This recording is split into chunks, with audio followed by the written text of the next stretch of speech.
Iman ini sangat dibutuhkan di zaman sekarang. Kita tidak merasa sombong kalau harus berjalan dengan seorang janda menemani keperluannya. Ya. Dia punya asrama janda, masya Allah, janda banyak situ.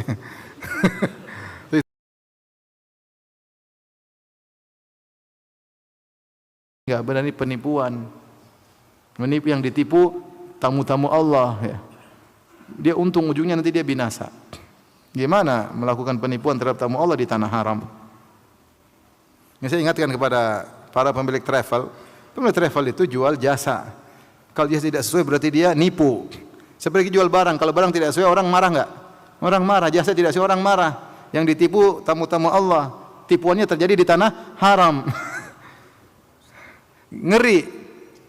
Makanya saya bilang travel itu usaha surga dan neraka, hati-hati. Ngeri ya. Ya. Hati-hati. Terus tidak siap, yang jadi masalah tidak siap rugi, itu masalahnya. Kalau ada rugi selalu ditimpakan kepada jamaah. Ada travel gini, terus qadarullah. Qadarullah. Sabar, Pak.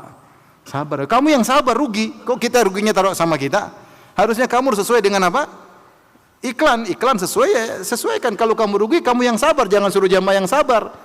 Kamu posisikan diri tidak mau rugi, selalu yang rugikan adalah jamaah. Ini enggak benar seperti ini. Kalau travel siap rugi. Hati-hati loh nipu tamu Allah Subhanahu wa taala. Kecuali first major ya beda, kalau jadi bencana kemudian hotelnya meledak ya itu lain cerita. Tapi kalau saya ditipu broker, ya terus kalau broker nipu kamu nipu saya, begitu maksudnya. Ya sudah, kamu yang ditipu, kamu yang rugi. Kenapa harus kita yang dirugikan? Jamaah. Nanti pakai dalil sabar, qadarullah. Lah kamu yang qadarullah, kenapa kita yang qadarullah? Ngeri loh, maksud saya hati-hati. Saya cuma ini aja curhat, maksudnya banyak yang curhat sama saya. Hati-hati. Untung semua sedikit, sebentar lagi habis, kemudian ujung-ujungnya hisab. Ngeri. Banyaklah ceritanya, cuma itu aja sekedar contoh. Jadi hati-hati, kata Rasulullah SAW, kenapa kau tidak letakkan di luar? Maka semua hal yang mempengaruhi harga harus tercantum. Mempengaruhi harga naik atau turun harus tercantum.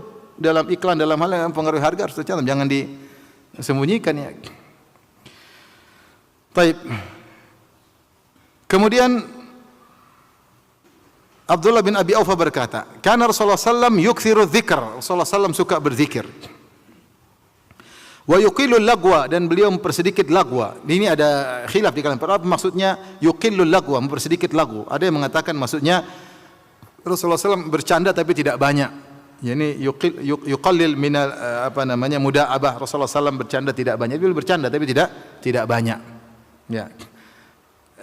Dan candaan Nabi semuanya benar, sebagaimana kita ketahui Rasulullah SAW pernah bercanda. Ada seorang rajulan istahmalahu, ada seorang minta untuk dikasih tunggangan untuk jihad, maka Rasulullah SAW berkata, inna hamiluka ala waladin naqah, kami akan kasih kau tunggangan anak onta.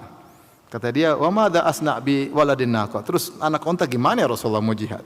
Kata Rasulullah, wa hal talidu al ibala illa nuq, bukankah semua onta besar pasti anak onta? Enggak ada onta besar tidak dilahirkan. Jadi Rasulullah bercanda. Maksudnya onta besar juga, ini juga anak apa? Anak onta. Ya, ini candaan Nabi tapi benar. Seperti ada seorang wanita tua bilang, ya Rasulullah doakan saya masuk surga. Kata Rasulullah SAW, innal jannah la tadkhuluha al-ajuz. Surga itu tidak dimasuki oleh nenek-nenek. Maka dia pun sedih. Kata Rasulullah, kalau kau mau surga, kau akan jadi muda kembali. Jadi nenek-nenek jangan sedih, nanti kalau surga muda kembali. Nah, ini candaan Nabi semuanya benar, tapi tidak banyak. Rasulullah SAW yuqillul lagwa, tidak banyak bercanda. Ini tafsiran. Tafsir yang lain mengatakan yuqillul lagwa, maksudnya Rasulullah SAW rata-rata hadisnya jawami'ul kalim, yaitu padat, singkat dan padat. Ada hadis-hadis yang tidak singkat padat tapi tidak banyak. Kebanyakannya singkat dan apa? Padat. Ya. Ini maksudnya. Ada yang mengatakan yukil maknanya ya'dim, itu sama sekali tidak melakukan hal yang sia-sia. Dan itu ditafsirkan demikian karena di antara sifat-sifat orang beriman tidak melakukan perkara sia-sia. Allah mengatakan qad aflahal mu'minun alladzina hum fi salatihim khashi'un walladzina hum 'anil lagwi mu'ridun. Sungguh beruntung orang-orang yang beriman yang mereka khusyuk dalam salat mereka dan mereka berpaling dari perkara sia-sia. Ini ciri orang beriman. Ini sangat dibutuhkan di zaman sekarang. Kita banyak terjerumus dalam perkara sia-sia, bukan perkara sia-sia, bahkan perkara haram, dengan interaksi dengan medsos, melihat yang haram, nonton yang tidak perlu, melihat aurat wanita terbuka, dengar musik, dengar ghibah, dengar namimah. Bukan lagi perkara sia-sia, bahkan perkara yang haram. Demikian ketika Allah menyebutkan tentang ibadur rahman, kata Allah Subhanahu wa taala, ya, ketika menyebut sifat-sifat ibadur rahman, ya, wa idza marru bil lagwi marru kirama. Ketika mereka melewati perkara sia-sia, mereka lewat aja. Mereka lewat aja. Antum kalau lagi jalan ada orang dangdutan, lewat aja. Jangan ikut berdiri kemudian kepala ikut goyang, itu enggak benar. Lewat aja. Kalau antum lagi buka di dunia maya, ada yang tidak perlu antum lewati. Marru kiraman, jangan diklik. Kalau diklik imma sia-sia, kalau enggak sia-sia haram. Kita sia-sia sudah banyak kita lakukan. Bagaimana kita melihat ciri-ciri qad aflahal mu'minun? Padahal ciri-ciri orang beriman, orang-orang yang anil lagwi mu'ridun, berpaling perkara sia-sia. Wa idza marru bil lagwi marru kirama. Kalau melihat sia-sia mereka lewati. Sudah azan Isya? Sudah. Tapi kita lanjut habis ini insyaallah taala azan dulu. Belum. Oh, belum. Oh, 2 menit. Baik. Nah, itu HP-nya siapa itu? Hah? Berapa menit lagi? Iya, 1 menit. Jadi intinya hati-hati di antara sifat Nabi sallallahu alaihi wasallam, yukthiru dzikr, suka berzikir. Lisan ini hendaknya kita sering berzikir, ya. Ingat, zikir dengan tasbih, tahlil, tahmid, atau zikir mikirin makna-makna Al-Qur'an, makna hadis termasuk zikir. Karena thalabul ilmi termasuk apa? Zikir, memikirkan tafsir, memikirkan fikih itu zikir. Di antaranya zikir dengan lisan.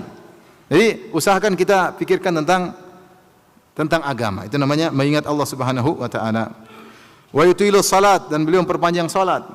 Wa yuqsiru ayuqsirul khutbah. Ada yang mengatakan terkait dengan khutbah Jumat. Ya, khutbah Jumat disebut dalam hadis inna min fiqhir rajul, di antara fikih seseorang adalah memperpanjang salat, memperpendek apa? Khutbah. Dan itu benar. Orang kalau faqih, dia khutbahnya singkat padat, bermakna. Tapi kalau dia enggak faqih, ngalur ngidul, sana ke sini, ke sana ke sini, ke sana ke sini, akhirnya turun sakinah, jemaah pada ngantuk. Tidur. Kalau dia faqih harusnya singkat padat, salatnya yang panjang. Kemudian wala ya'nafu an yamshiya ma'al armal, Rasulullah SAW tidak merasa sombong kalau harus berjalan dengan seorang janda menemani keperluannya, ya, mengenai keperluannya. Makanya perlu ada pendataan para janda, kita kasih bantuan. Dan ini di antara hal yang dianjurkan oleh Nabi sallallahu alaihi wasallam, ngurusin janda, ya. Saya pernah ke kawan, dia punya asrama janda, Masya Allah, janda banyak situ. Tapi nenek-nenek banyak, tua-tua, ya sudah. Tapi saya sempat ke situ. Dia punya ide luar biasa, bikin asrama apa? Janda. Luar biasa. Ya, tidak semua janda ada yang ayomi, ya. Apalagi janda udah tua, siapa yang mau ngayomi? Yang muda aja tidak diayomi, apalagi yang tua. Ini makanya harus ada, ya, sosial untuk mereka, karena mereka salah satu yang diwasiatkan oleh Nabi, bukan cuma yatim-yatim aja, yatim ya, janda juga iya. Apalagi zaman sekarang. Mereka mungkin mudah ditipu, hasrat mereka banyak hal urusan masalah janda. Perlu ada tim khusus yang benar-benar bisa memperhatikan mereka, tapi bukan terfitnah atau memfitnah. Hati-hati, ya. Janda sortiran katanya, waduh bahaya. Baik, azan dulu, baru kita lanjutkan.